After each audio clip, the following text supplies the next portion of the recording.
Ukrainian expert Alexander Musienko agreed with the words of the Ukrainian president who predicted the imminent death of the Russian dictator.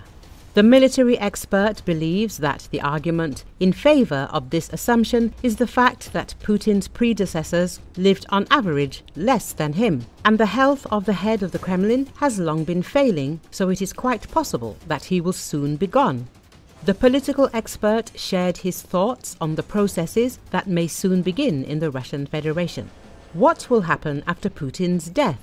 After Putin's death, a serious struggle for power is expected. It must be understood that the clans that are around Putin were created by the FSB-corruption model, the purpose of which is to enrich the so-called elite and the top of today's Russia.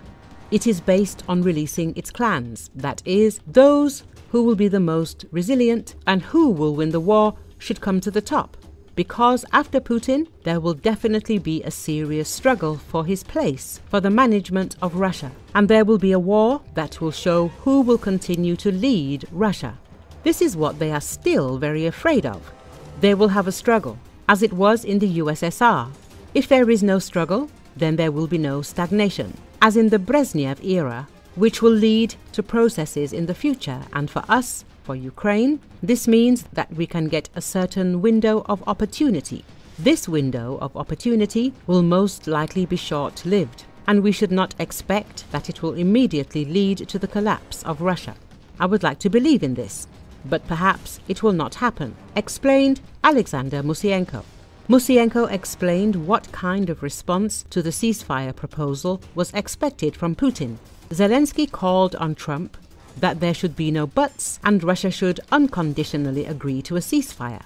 Ukraine agreed, and now let Trump deal with Putin. This is his proposal, but not at the cost of Ukraine, and it should be unconditional, without any buts. That's the most important thing. Without any conditions, because if there are conditions, then this indicates unwillingness. The political expert voiced an important nuance that he noticed in Putin's speeches. As soon as the wording "but" is used, it is a veiled no. That is, you either agree or you don't. Is this how the question is put here? Either yes or no, like in a test, like in a polygraph. If only "but" is used, it means that I do not agree. That is, we must understand by and large that this "but" is used by Putin to stall for time, to worry, to keep in suspense, to humiliate Trump and the Americans, which is what he is doing.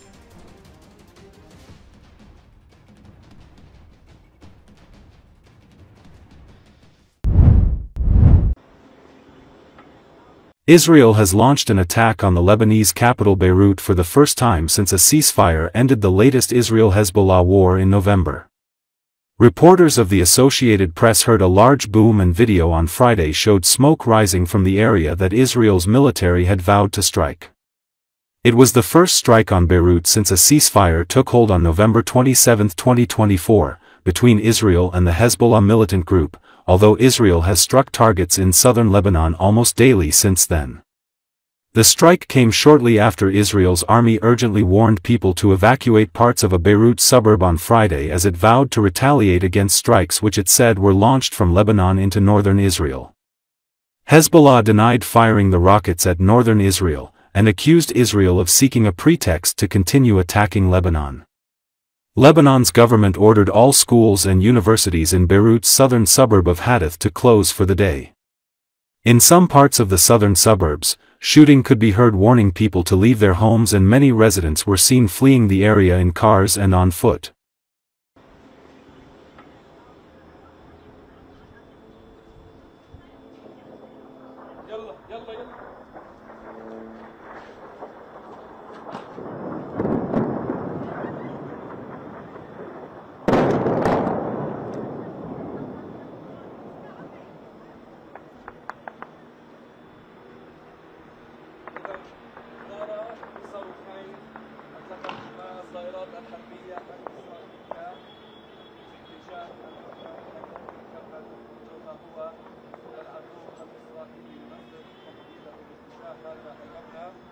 وها هي صحف الدخان السوداء الكثيفة المصاعد من هذا المبنى